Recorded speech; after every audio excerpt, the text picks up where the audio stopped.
What's going on, everybody? Welcome back to the Scale News Update. If you're not familiar with the show, this is where we talk about the news that happened in the scale world of RC in the recent past. I have taken a decent break from the scale news just over the summer. Things were getting slow toward in the fall, and anyway, I just needed a little bit of a break. But we're back now, and hopefully we can stay on track through the holiday season and as we approach into 2020. So we'll recap what's happened over the last month or so, some of the most recent releases, some things that have hit, some things that we've seen sneak peeks of but haven't actually seen hit the market yet, and some things that we can maybe still look forward to. Catching up on some Axial news first, Axial had released a 1/24th scale version of the Jeep JL. This was released initially at NERSA, which I was at in Las Vegas. They showed two different body color options of this, but we're now seeing that Axial is using the newest Jeep licensing for their products. So maybe we'll see an SCX-10-2 with the Jeep JL body, or better yet, maybe a Gladiator, but still have to wait on that. In the last scale news, we were still looking at sneak peeks of the Axial Capra, and that has been officially released. It's available to the general public now. It's kind of everyone's picking it up, learning it, modifying it. The aftermarket is just starting to ramp up on it. We're seeing a lot of 3D printed type things, and then some hard parts are finally starting to slowly trickle out for those. So I do expect that market will pick up, and we'll see more and more parts for the Axial Capra as time goes. So far, it's been an interesting platform. The vehicle as a whole has its own little quirks about it, but overall is a pretty nice truck. It's not necessarily the style that fits everyone's wants, but it also fills a niche that really kind of was just open currently. So nice to see something come in there and fill that area with a truck that was built well. Axial also released a new version of the SCX-10-2 with a Ford F100 body on it. This body is something that's fairly new for Axial as far as the style that they did a number of things with. It's got a tubed rear bed that has an insert in it to replicate a bed area, and then it also has removable outer fenders. And if you take those fenders off, it's supposed to replicate an aluminum panel behind it. Kind of an interesting situation, something new for them. It also includes new sliders and a new front bumper. And that's what we've seen from Axial in the last month or so. So it's been busy with some new releases of existing platforms with a little bit of a facelift, as well as their all new Capra release. Just this last week or weekend, there was a little bit of maybe like a sneak or an accidental release of something from Proline showing that they were going to be coming out with a Jeep Gladiator body. Now, it was a 12.3 wheelbase. I didn't see any pictures. I think it accidentally got posted or pushed live on their website, but then taken back down quickly. Not sure 100% of what kind of information was released at the time, other than they're going to have a Jeep Gladiator body and it's going to be a 12.3 wheelbase. That will be interesting to see, just because that body is very large, and proportioning for a 12.3 could make it kind of an interesting fit on popular chassis as far as width and things like that go. So we'll have to see how they proportion that body to really give us something that's going to look good. I'm excited to see it. I would like to build around one possibly, but again, it's all going to come down to how well they can get it proportioned on those popular platforms. That is a lot of P words. New from Vanquish is the Vfd Transmission Kit. For those of you who have a VS410 chassis kit, or maybe an original VS410 Origin, now you can buy that transmission that was released in the VS410 Pro separately. You can drop it right into your VS410 chassis, and as long as you have an offset front axle, you can drop that transmission in. It'll put that motor all the way forward and way down low. Really a nice transmission kit. Overall, there is differences between the transmission kit and what comes in the VS410 Pro, but I did a video on all the details, how it goes, how it's assembled. I'll link that in the description below. You can check out everything that is included with it. The retail price on that is $109.99. In the last scale news, we talked about the Tamiya CC02 upcoming release. I saw one of these in person at NERSA in Vegas. Matt from the Scale Builders Guild did a live build on his, where he went through the entire assembly other than the actual body side of it. Got to see how it went together, kind of a cool little build. And RC Driver also did an in-depth review on it. So if you're interested in one of those, their new solid axle front and rear release from Tamiya, go check it out. Pretty interesting little truck. Again, not exactly a competitor to something like an SCX-10-2 or TRX-4, but if you're a Tamiya fan, this kind of fits in their wheelhouse. So go check either of those two guys out. Then we get into some Traxxas news. Now, we had seen the Traxxas T-Rex 6, the 6x6 version that they debuted a while back. Now they also have a gray version of that, which is a body that is actually painted on the outside, which is totally different from Traxxas, and it's cool to see them, moving and taking steps to make things more scale yet. Before we had only seen Traxxas paint bodies with black window stickers, but now we've got see-through windows and detailed paint jobs, paint on the outside, paint on the inside, clear windows.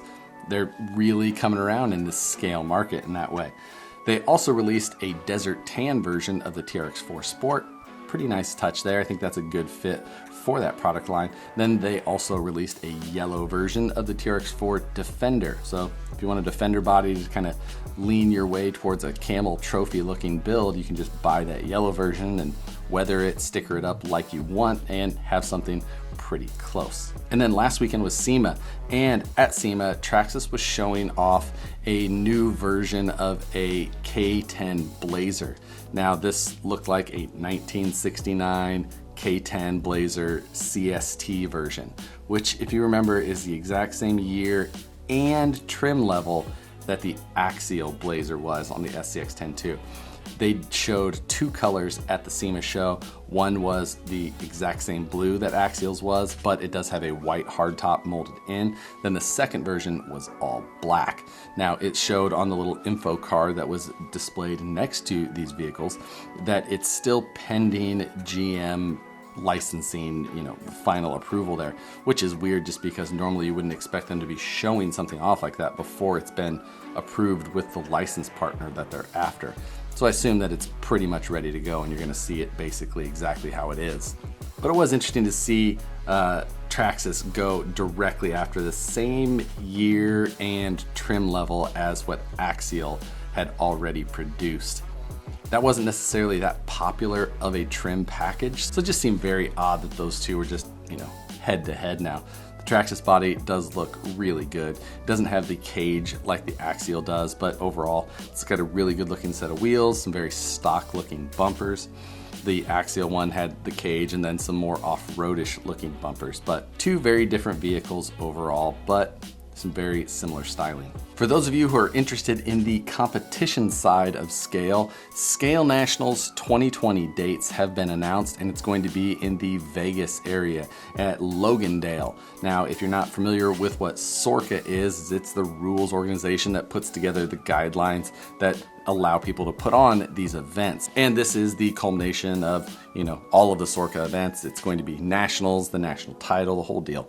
Anyway, I am looking to go to that event this year, and I'm thinking I'm going to try and compete in all three classes, class 1, 2, and 3.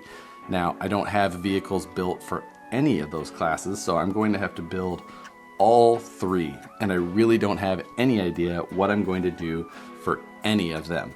Just don't have it planned yet. I believe that Matt from SBG is also going to try and make the trip, and I think I have him convinced to do all three classes as well. So should be a fun path to getting 3 completely new rigs up and running for me. I think Matt has a vehicle or 2 that's in much closer to competition shape for SORCA events than I do. So I think I probably have a little bit more work to do there, and while the SORCA side of things isn't something I've really focused on in the recent past at least, this time I'm gonna try and build to the rule book and build 3 rigs that I feel I'm going to be relatively competitive with. But if you guys have some interesting ideas for class 1, 2, or 3, absolutely drop them in the comments below. Something outside the box, something interesting, a weirdo body, something like that. Probably not looking to 3D print bodies, but we'll see what it's gonna take to build these rigs. Looking forward to it though, looking forward to a competition setting again, and Vegas is always fun. And then we've got a handful of tire releases to discuss.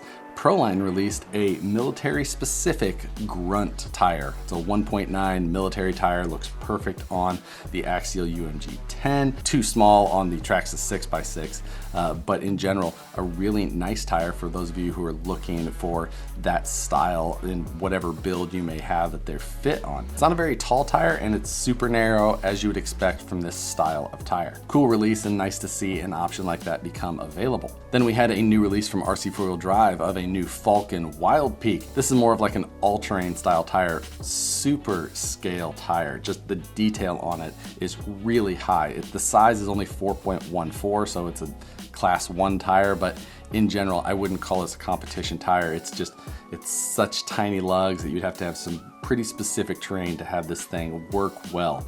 But if it's the look you're going after, I think they nailed it on that one. I believe that these are available now, so you can go pick those up. I'll link everything that is available in the description below, or any place that I can find more information on any of the products that we've talked about so far. And then going completely the opposite way of RC four-wheel drive, J Concepts released a new landmine tire. This is definitely a performance-oriented scale tire. A 1.9, it's in that 4.7 inch tall, so kind of the maximum size that we see for competition type tires. And these are very aggressive. If I had to compare these to something, I'd say that they were a mix between a Pitbull Rock Beast and a Proline Hyrax. Just some very heavily siped tread blocks and kind of just a, unrecognizable pattern. And lastly, on the tire news, Proline released a belted version of their drag slicks. I have finally decided to pull the trigger and build a drag car, so I'm gonna be working on that for too long. There's a bunch of guys here locally who are building no prep cars, and I figure I might as well join in. We've got the winter ahead and might as well jump into something else as well. Since I don't have a bunch of builds planned already that I need to be focusing on, we'll throw another one in the mix. And lastly, it's not scale news, but it's still news for me. I finally hit 40,000 subscribers on the channel. I was pretty excited to see that number. But just because of hitting kind of a big milestone for me, I would like to start doing some giveaways on the channel periodically through the next year or so. So we're gonna set some of those up. You'll see more information on those coming in future videos, so watch for that. Gonna try and do some fairly good sized giveaways as we hit milestones that I'll lay out and tell you guys exactly how we're going to do it. I found some nice services that I can actually pay for, and they'll handle all of the giveaway stuff with the information and prizes and all that kind of stuff. And then they pick the winner, handle all of that stuff. But as I said, watch for more information on that as we go.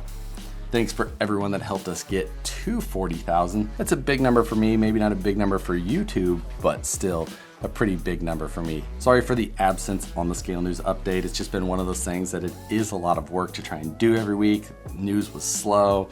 It can be a little tedious to try and just put something together out of almost nothing. I did do a live feed on Sunday night this week, so maybe we'll try and do some more of those as we go through the fall and winter. But as always, guys, thanks for watching. Hope you enjoyed it. Hit the like button if you did. Subscribe if you're not already. Hit the notification bell so you see the Scale News updates as soon as I get them posted. As always, thanks again for watching, and we'll see you on the next one.